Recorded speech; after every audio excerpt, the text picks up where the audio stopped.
Assim que Jesus saiu do barco, um homem daquela cidade foi encontrar-se com ele. Esse homem estava dominado por demônios. Fazia muito tempo que ele andava sem roupas e não morava numa casa, mas vivia nos túmulos do cemitério.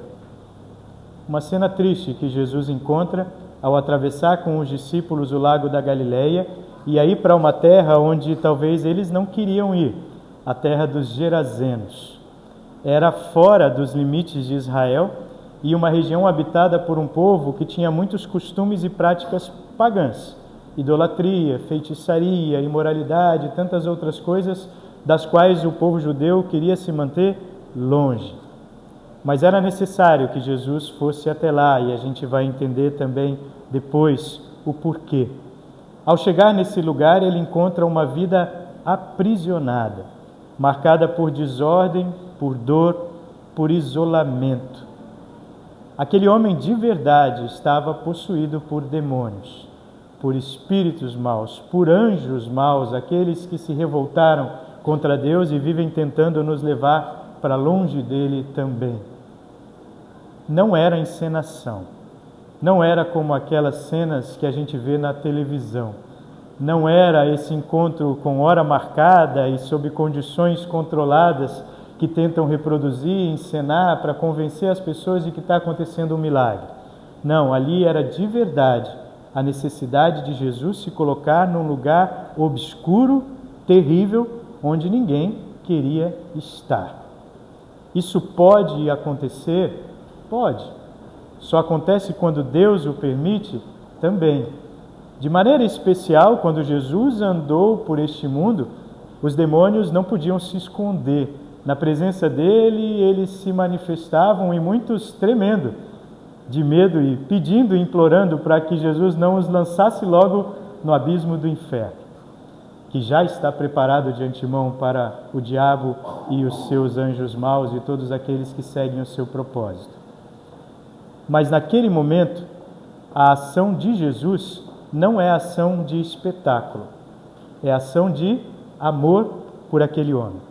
E ação que nos ensina e ensinou aos discípulos o tamanho desse amor e o tamanho do poder que há em Cristo para nos livrar de todo o mal.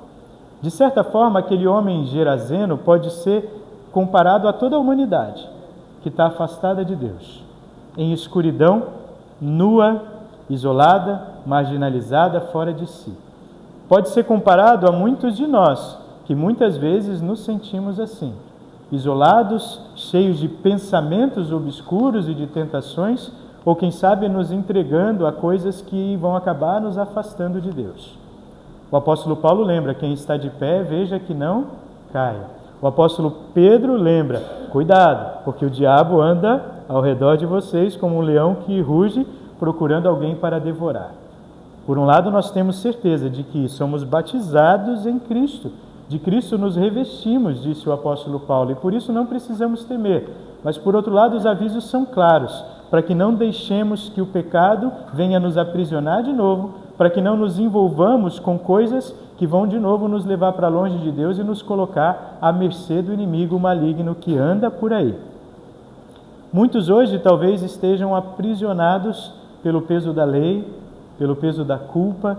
Outros tentam transformar essa culpa que vem por saberem da lei de Deus e do seu pecado em hipocrisia, tentando esconder a sua verdadeira face. Outros, quem sabe, estejam buscando soluções desesperadas para problemas antigos, buscando feitiçaria, buscando consultar os mortos e outras coisas que a gente leu hoje, né? O profeta Isaías, leitura bem escolhida para combinar com essa do Evangelho. O profeta Isaías diz que entre o seu próprio povo havia aqueles que andavam pelos cemitérios querendo consultar os mortos, aqueles que buscavam feitiçaria ou que ofereciam sacrifícios aos deuses pagãos em jardins secretos. Muita gente entre o próprio povo de Deus pode ser tentado a isso muitas vezes. E outros andam por aí em escuridão, sendo o tempo todo alvo dessas práticas que, na verdade, abrem brechas para o inimigo. Um povo que, como diz Deus, o provoca continuamente. Mas um povo de quem Deus também tem misericórdia. No meio de todas as ameaças de um mundo tão hostil e tão confuso, Cristo vem até nós. É Deus que vem ao nosso encontro. O texto de Isaías diz: eu fui ao encontro de um povo que não queria me ouvir, de um povo que não orava a mim e não pedia por mim. Eu fui ao encontro deles. E a gente vê Jesus tendo essa mesma atitude hoje no Evangelho. Ele vai ao encontro de um povo que não queria saber dele. É claro que esse povo depois reage de maneira também inesperada, né? Quando eles ouvem que o homem havia sido curado e eles vêm e veem o homem sentado aos pés de Jesus, eles ficam maravilhados, mas logo depois eles pedem que Jesus vá embora. Por quê? Medo. Medo de um poder que eles não entendiam, que ali estava diante deles, mas medo também de perderem não seus porcos somente, que acabaram se afogando no lago, mas de perderem o seu antigo meio de vida, de terem que abandonar os seus rituais e os seus sacrifícios, de terem que abandonar a imoralidade, de terem que abandonar uma série de práticas que os afastava de Deus. Será que tem muita gente hoje em dia também com esse sintoma, essa reação diante da grandeza de Cristo? Vê pessoas sendo libertadas, mas no fundo tem medo de ser livre. Não tem gente assim? Tem gente que tem medo de Deus por causa da culpa, mas tem gente que tem medo de Deus por causa da transformação. Porque de fato, né, se eu chegar perto de Jesus e Ele me transformar, tem um monte de coisa que eu vivo hoje e que eu vou parar de fazer, que eu vou parar de viver, não é? E as pessoas acham às vezes que não vale o preço de tão aprisionadas que elas estão. Talvez elas não consigam conceber e entender como é bom estar sentado aos pés de Jesus em seu perfeito juízo. Já experimentaram isso? Estar sentados aos pés de Jesus em seu perfeito juízo. A gente está fazendo isso aqui agora, sentado aos pés de Jesus para ouvir a palavra. E o Espírito Santo está agindo em nós para nos dar perfeito juízo, apesar dos nossos pecados, apesar dos pensamentos intrusivos que vêm à nossa mente enquanto a gente escuta a palavra de Deus. Deus está agindo em nós. E mais, Deus quer agir através de nós para libertar outros. Porque o que acontece com aquele homem que é libertado? Ele diz: Senhor, me deixa ir contigo, quando Jesus vai embora. E Jesus diz: não, vá para a sua casa, vá para a sua cidade e conte o que aconteceu com você. E aquele homem obedece e confia. Talvez nunca mais ele ia ver Jesus. Isso devia dar certa agonia no coração, né? De repente esse que veio me libertou de todo aquele terror que eu vivia dia e noite. Eu não vou ver ele mais. Mas o homem confiava, né, em algo que vai além do que se pode ver. Quem sabe, nós não sabemos, mas quem sabe depois, muito tempo depois, após o Pentecostes, algum dos discípulos de Jesus não passou ali por Gerasa também. É bem provável. E quando passou por lá para anunciar a ressurreição de Jesus, encontrou um apoio, encontrou já uma história, encontrou já um ponto de partida para dizer: olha, esse Jesus ressuscitado que eu estou anunciando é o mesmo que curou o fulaninho que vocês estão vendo aí, que andava pelos cemitérios, que andava nu, que estava sob correntes, mas que foi libertado. Coisa maravilhosa que Jesus faz com o seu amor, com o seu perdão, também por nós. Ele nos chama aqui, nos dá a mensagem do seu amor, nos confere perdão dos pecados. Nós recebemos o corpo e sangue de Cristo na ceia, como vamos receber de novo daqui a pouco. E depois ele diz o quê? Vá embora, vá para a rua, vá para o mundo, vá para casa e conte aos outros o que aconteceu com você.